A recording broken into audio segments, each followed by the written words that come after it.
It's Halloween night, and if you're anything like me, you probably struggle today.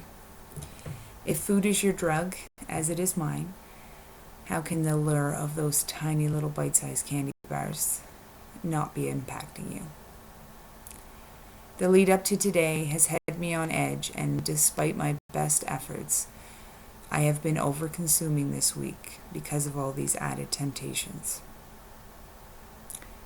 On occasions like today, I cannot help but ask myself, when does this all get easy? When does this new way of life stop being such a challenge and just be smooth sailing? When do I get to the top and no longer have to feel like I'm climbing some big hill? It sometimes seems so daunting to realize that as soon as you reach the summit, another mountain appears. When you feel that way, it's justifiable to just question it all. Fortunately, this isn't my first time pondering if there will ever come a day when I no longer crave sweets. I am blessed to have gone through this experience many times before, because each time I discover more about how lifestyle change actually works. I have learned that I need to be kind to myself during these times, and to not get upset that I, even after nearly 3 years of living differently, still feel tempted. I remind myself that I have had 28 years of terrible coping mechanisms, and I have to combat that with just 2.5 years of change. I am still learning, and my journey hasn't ended yet.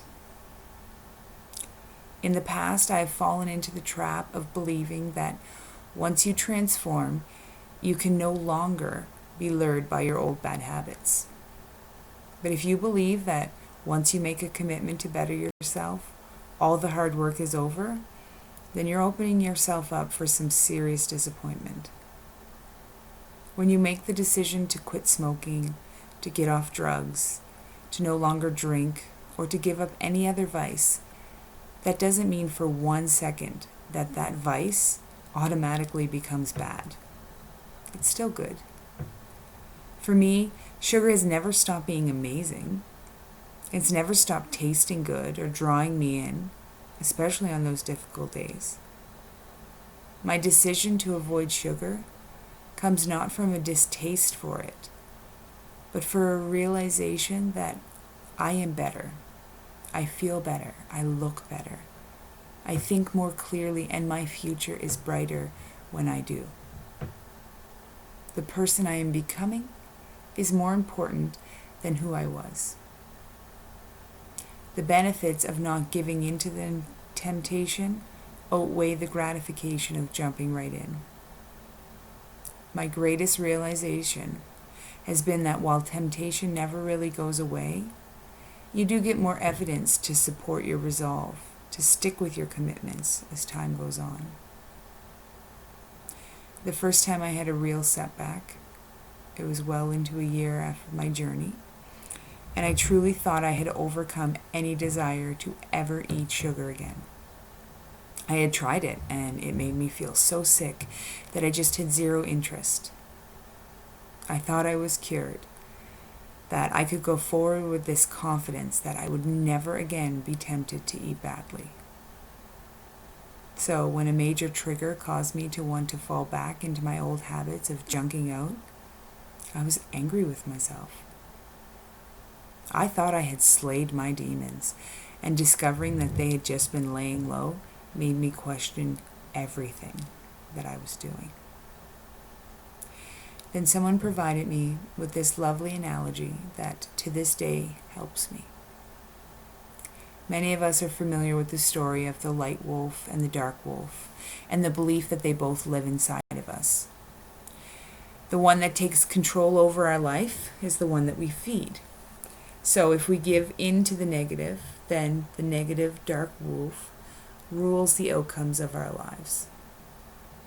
If we can feed the positive wolf more, then our lives will turn out more positive. The key component to this story, the one that I was missing, was that neither wolf ever dies, regardless of how little you feed them. They're always there, waiting for some little scrap.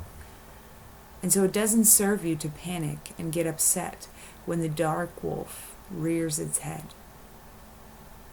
Remembering that it is always there allows you to not panic when it shows up, and to stay confident that you don't have to feed it, despite knowing of its presence. All of this helped me to realize that life is truly a journey. There's ups and downs, and nothing is ever going to be all figured out. There will always be another mountain to climb or a hurdle to overcome. But rather than be discouraged by this, we can instead focus on the excitement of these many new opportunities. Change is not a finish line you cross, but an ongoing trek that is best served when you can stay true just to yourself. To quote Abraham Lincoln, "Self-respect is the root of discipline. The sense of dignity grows with the ability to say no to oneself. And discipline is choosing between what you want now and what you want most." Halloween, Christmas, birthdays, donut day at work are all part of the process. None of us are superhuman, so don't expect to not be impacted by all of these triggers.